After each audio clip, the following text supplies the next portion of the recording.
¿Qué tal, muchachos? Este es nuestro reporte de ensayo del equipo 2 de Ingeniería de Electrónica.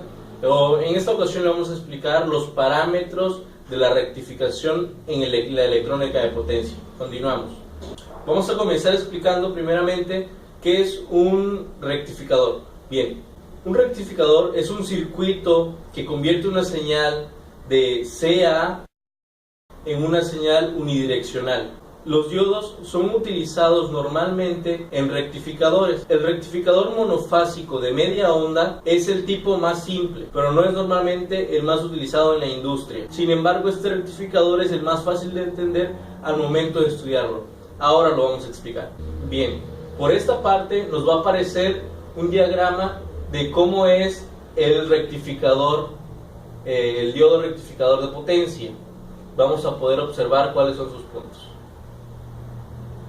Ya, lo que observamos aquí es un rectificador monofásico de media onda. La función de este circuito es eliminar uno de los dos semiperiodos de una señal alterna senoidal proveniente del transformador secundario. El componente electrónico utilizado en esta aplicación es el diodo, ya que si recordamos, el diodo solo puede dejar que fluya la energía o que fluyan los electrones en un solo sentido. Pero por otra parte tenemos también los rectificadores no controlados. Los rectificadores no controlados son los rectificadores que convierten la energía eléctrica de corriente alterna a corriente continua, con valores de salida que dependen del valor de la tensión, que dependen de la tensión alterna de la carga de entrada. Existen diferentes tipos de rectificadores no controlados, pero para su estudio resulta conveniente definir cada uno de sus parámetros de rendimiento, lo cual en este momento vamos a explicar, los cuales son tensión media o promedio de salida o tensión media en la carga, tensión media o promedio de salida, corriente media y potencia continua en la carga, tensión eficaz de salida, corriente eficaz de salida, potencia de salida, eficiencia del rectificador, tensión efectiva, factor de forma de la tensión, factor de forma de la corriente, la pulsación porcentual, la cual se da en porcentajes, y el factor de pulsación, factor de utilización del transformador, tensión de salida del transformador y corriente de salida del transformador. También existen otros,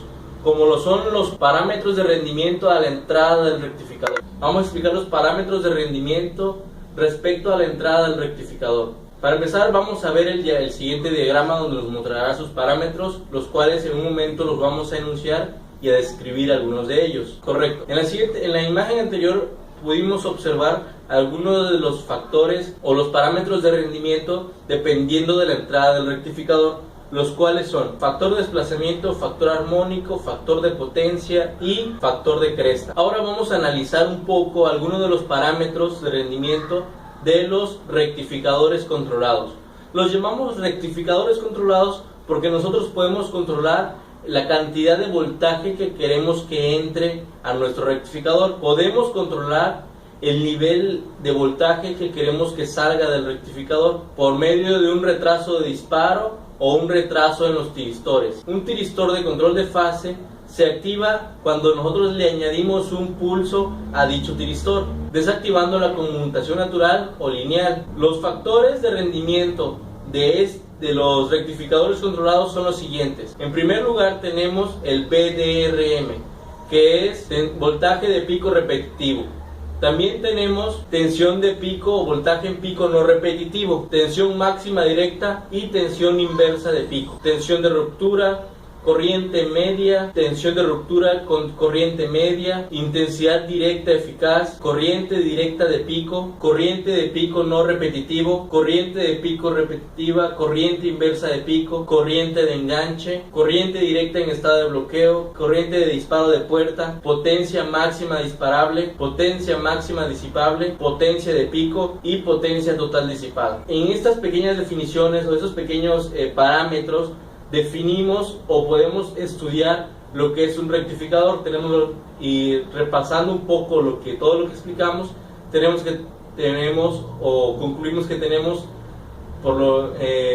dos tipos de rectificadores: los rectificadores controlados y los rectificadores no controlados.